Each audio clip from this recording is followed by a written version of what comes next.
Welcome everyone, this is Tactical Edge here, and today we have another tournament showdown, this time between Aetherian versus Suave. Now, both players are using Lizardmen armies, but with a vastly different build style. For Aetherian, he's going for more of an elite build with a much more narrow front line, with only skin cohorts, 3 units of these guys. And at the back line, the backbone of the infantry, we have Legion of Chakra, as well as the Star Chamber Guardians. Elite anti-large infantry ready for some melee grinds. We also have a cohort of Sotak, the Regiment of Renowned Unbreakable Red-Crested Skinks. So basically a very narrow build you can see here, as a lot of value are going into the elite units, including over here 2 Cold One Spear Riders, also very elite in the mobility department. As for skirmishing power, Chameleon Stalkers, only 1 unit, and Bro Tide. Stalking on the battlefield, they will provide some pretty precious anti-large firepower against any monsters. As for the leadership department, we have the Lord Mazdamundi on Slack, bringing in spells including Harmonic Convergence to boost that melee stats of his elite infantry, and that to basically trap enemy units. Also, Apotheosis for some additional healing. Now for the other leadership units, Saurus Scarvat on foot, as well as a Skink Chief on foot. And that's it for Aetherian's army builds. Now as for the Red Lizardman led by Suave, you can see that he's bringing a much wider formation here with a lot of cheap infantry, with a lot of skinks mixed in with red crested, and also 1 sword spear in the middle, protecting a skink priest of beast with only Flock of Doom and the Manticore Summon. At the back we have another additional skink cohort and 2 Razor Dawn hunting packs, a lot of skirmishing firepower, including a javelin skink cohort in here. On each flank, a unit of Feral Cold One to act as a cheap form of mobility to bog down enemy units and chase off skirmishers and whatnot. Now in the front we have a lot of Chameleon Skinks here, 3 units of them supported by a Chameleon Stalker as well as Oxyotto, who is ready to use his blowpipe to snipe out some expensive monsters, namely Mazdamundi himself on Slack. So yeah, just a lot of firepower here, including another solar engine in the fray, ready to focus down the expensive monsters and chip away the elite infantry of the Green Lizardman build. Anyways, that's basically it for the army builds. Let's get the battle started. After a bit of a slow and cautious advancing from both armies as they were deployed quite far away from each other, the Chameleons have spotted each other, now opening up with the red Chameleon Stalkers and Chameleon Skinks unleashing their projectiles into the red Stalkers, dishing out some decent damage with their overwhelming numbers, also throwing some blow darts into the fray of the Cold One Spear Riders who are riding out of the forest, exposing themselves. The green Chameleon Stalkers, being outnumbered, they're charging into combat, trying to get some value out of their explosives as well as melee attack on the opposing red Chameleons. Apotheosis as well as Shield of the Old Ones dropped in there to provide support from Mazdamundi, healing them up as well as shielding them from damage, able to do some pretty decent counter charge damage, especially with some fire support from the Umbro Tide. Now with the follow-up infantry pushing forward, supporting these Chameleon Stalkers, the red Chameleons will have to pull away before getting dragged into melee combat, although these Chameleon Stalkers are just slipping forward, trying to get their explosives into the cohort of Sotak, doing some really nice damage as they do not have the armor to shield them from the explosives. And now the Star Chamber Guardians and the Legion of Chakra flooding in, blocking off these Chameleon Stalkers. They simply have no hope to win this melee engagement. Over here, Razor Dawn hunting packs getting netted down by Lord Mazdamundi, turning into prime target for these Umbro Tide to blast their anti-large flaming shots into and destroying the unit, especially with the Chameleon Stalkers distracting them from firing. They will be routed, while the javelins opening up into Lord Mazdamundi, dishing out some really nice damage, especially with the support from the solar engine there. His large hitbox truly proven to be the bane of all monsters against missile units. Cold One Spear Riders pushing forward, trying to catch these Chameleon Skinks, but Suave here with nice micro pushing forward the infantry, including the Red Crested and a cohort of Sotak, basically using this horde of Red Crested to shield off the Chameleon Skinks in the back lines, preventing the influx of Cold One Spear Riders as they do not want to engage into the poison armor-piercing infantry, who might not be the best fighters, but their poison and armor-piercing melee attacks can totally drag them down. Bastillodon continuously opening up onto Mazdamundi, also together with Oxyotto, Mazdamundi, despite being rather tanky himself, is already down to 2/3 of his health. Mazdamundi has to be really careful before pushing forward into melee, as there are so many missile threats, including the Lizardmen hunting packs capable of extreme missile burst damage with their AP missiles. And an overcast snap plopped down onto the skink infantry there, pinning them in place, allowing the Cold One Spear Riders to perform a devastating charge. And keep in mind that this is played on the Cav Beta, so the cavalry will be able to do some really nice impact damage, devastating the skinks on the charge. As for the frontline engagement, it is a total mosh pit with skinks and Saurus mixed in, hacking and slashing against each other. However, the green Saurus does have an advantage of elite infantry. With Temple Guards staying in the fray as well as the Legion of Chakra, they should be able to win out on this engagement, especially with the Star Chamber Guardians who have amazing melee stats. However, being stuck in melee means that the missile units are free to open up into the green Lizardmen units. The red Lizardmen units, the Razordons, the Javis, the Chameleon Skinks, they're just pouring in barrage after barrage of missile fire into the green Lizardmen. Unfortunately, at the back, the Umbral Tide is now caught among a bunch of Feral Cold Ones, being definitely dragged down by all these armor-piercing melee attacks, although the Cold One Spear Riders are trying to protect them, fending off these Feral Cold Ones. Unfortunately, the Umbral Tide has already taken too much damage and will be routed swiftly. Now back to the front line, the Legion of Chakra proving themselves to be the superior infantry, pushing back a tide of skink infantry, driving forward, directly pressuring the missile backline of the red Lizardmen. On the other hand, the Star Chamber Guardians, surrounded by a bunch of inferior infantry, but now with the core of Sotak from the red side coming into melee combat, they are now surrounded and slowly dragged down by the numerous skink hordes. Mazdamundi dropping a banishment there, trying to even the odds, destroying all these skink units, but oh no, the trajectory unfortunately going straight through these Star Chamber Guardians, finishing off all these friendly units. I would say this is a rather unfortunate banishment, as it probably gained more value from killing off the Star Chamber Guardians than killing off all these skink chaff. And with that, one of the two anchors of the Lizardman infantry is well and truly gone, being finished off by Mazdamundi himself. But over here, infantry of the red Lizardman is now collapsing. This allows the Legion of Chakra and the Cold One Spears to charge forward. The Saurus Spears might want to turn around to fight these skink cohorts, as the skink cohorts are pursuing and dragging them down, getting some nice free damage before the Legion of Chakra was able to turn and fight. The Legion of Chakra can probably beat them quickly and resume pursuing the Razordons anyways. Oxyotto, they're just dashing, running for his life as Mazdamundi, trying to chase him down. The blow darts / javelins on the staggered mount of Lord Mazdamundi is doing some chip damage to Oxyotto, not a lot though, so it's mostly whether Lord Mazdamundi can catch up onto Oxyotto and finish him off with his anti-infantry attacks. But Oxyotto, with 46 speed despite being poisoned, and only 43 speed on Lord Mazdamundi, actually he's outrunning Lord Mazdamundi on his mount. And Lord Mazdamundi needs a net or use some other units to chase him down in order to actually finish him. Otherwise, he would just be kiting him to infinity. Kiting Lord Mazdamundi, shooting down Slack and his fat booty, earning some lucrative value in the process. For the infantry of the red Lizardman, they're rushing for it, trying to save Oxyotto there. A ruination of city going down the line on all these bunch of units, doing some nice damage, but not a lot of value, as these are some very tattered, cheap infantry. As for the green Lizardman forces, it's extremely scattered around the place, with the Saurus Garvat chasing down the Bastillodon here and the Skink Chief here, trying to do some damage on whatever unit they can get their hands on. Unfortunately, Aetherian's forces are way too separated. They are not really in a position of supporting. Some Cold One Spear Riders here blocking off all these skink units, separating them, allowing Lord Mazdamundi to keep pushing for the Oxyotto. But honestly, I think it's a better option for the Green Lizardman player, the Aetherian here, to turn around with all his forces, break all this pocket of skink infantry, and then maybe try to finish off these Chameleon Skinks, as Oxyotto, being extremely slippery himself, will be able to just kind of kite down all these expensive Cold One Spear Riders, and will be a lot of futile chip damage.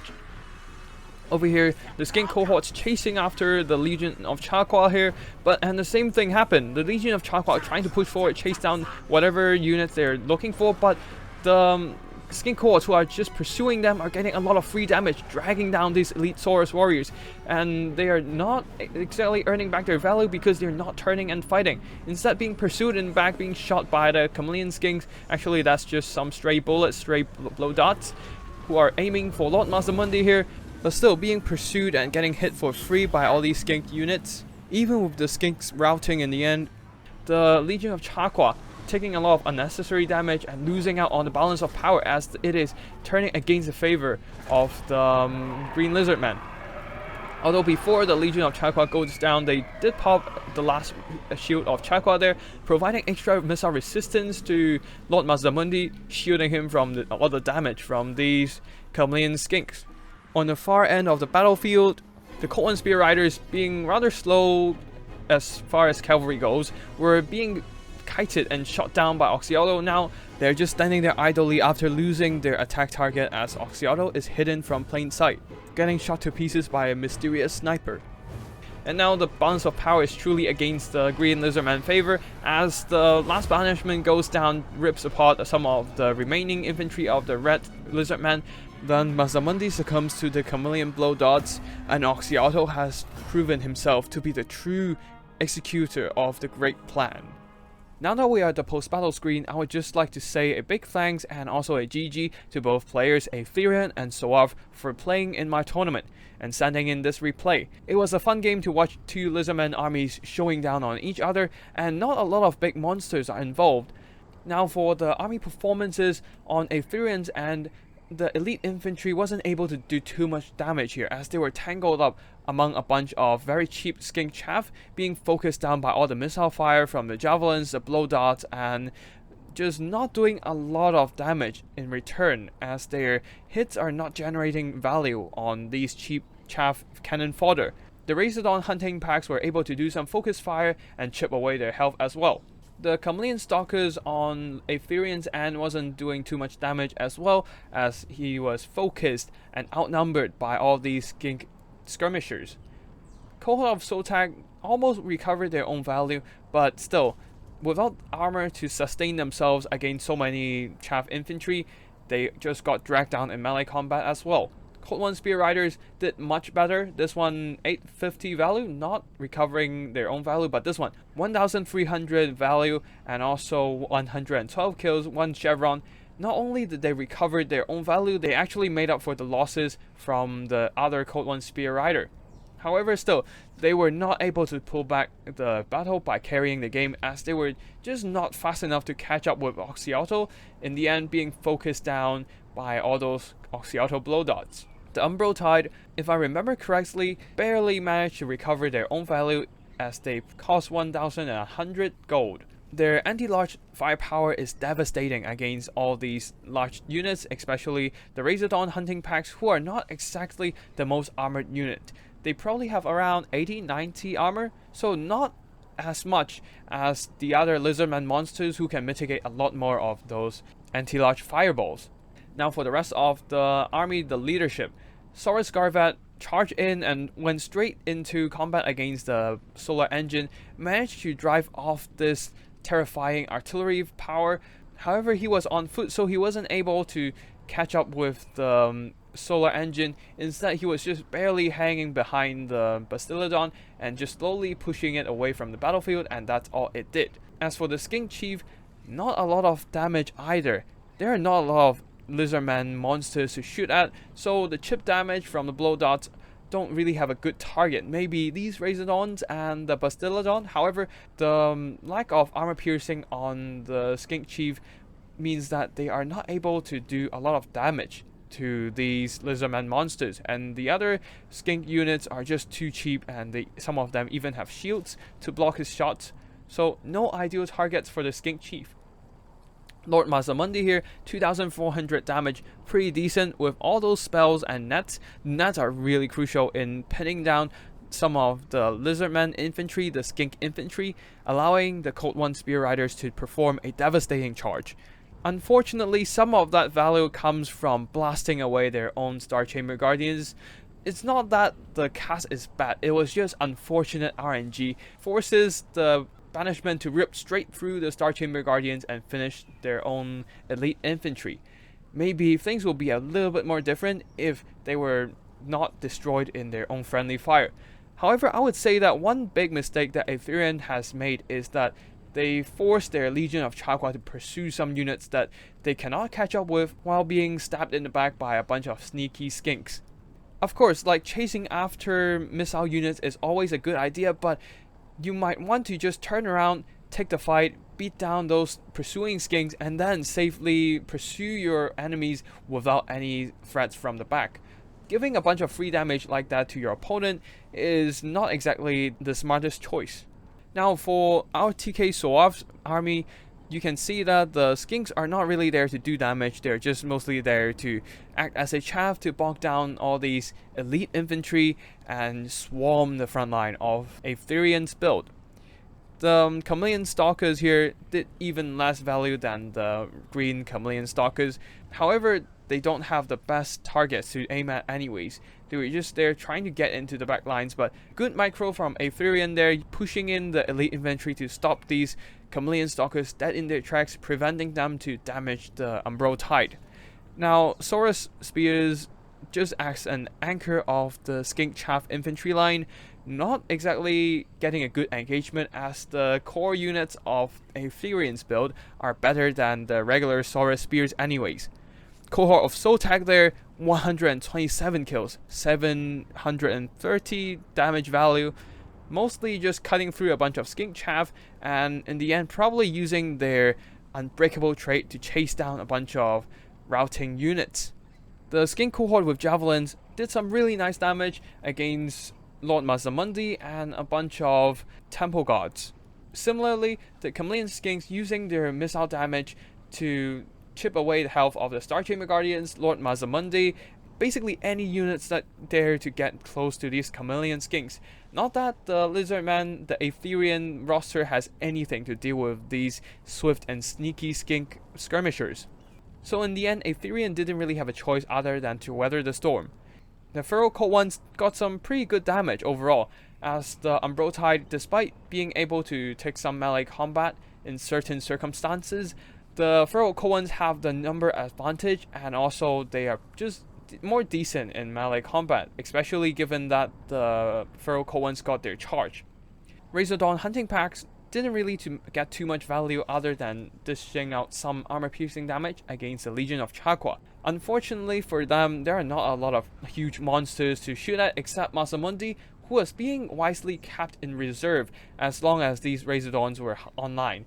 Aetherian managed to just focus down one Razor Dawn with the Umbral Tide, using the Legion of Chaqua to push for the other one, and only when both Razor Dawn hunting packs are disabled did he dare to push forward his Lord Mazamundi and going into melee mode to try and break apart a bunch of other units. Bastillodon with Solar Engine always a solid choice, using that laser beam attack to focus down monsters or infantry alike, but still the MVP of this game is definitely Oxyauto, 2500 damage. Focusing down Lord Mazamundi, even with his fat heals and huge HP pool, he was not able to tank all the damage from the Bastillodon and Oxyauto combined. Also with the speed on this little sneaky devil, he was able to outrun Mazamundi, casually kite him around, dance around, and using his blow darts to casually chip away Mazamundi's health.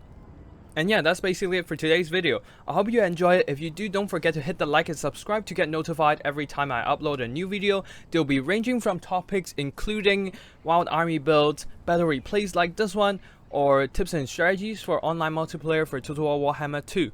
And if you have any replays that you want me to showcase, feel free to drop by my Discord or send me an email with the replay file attached. I'll be sure to check them out.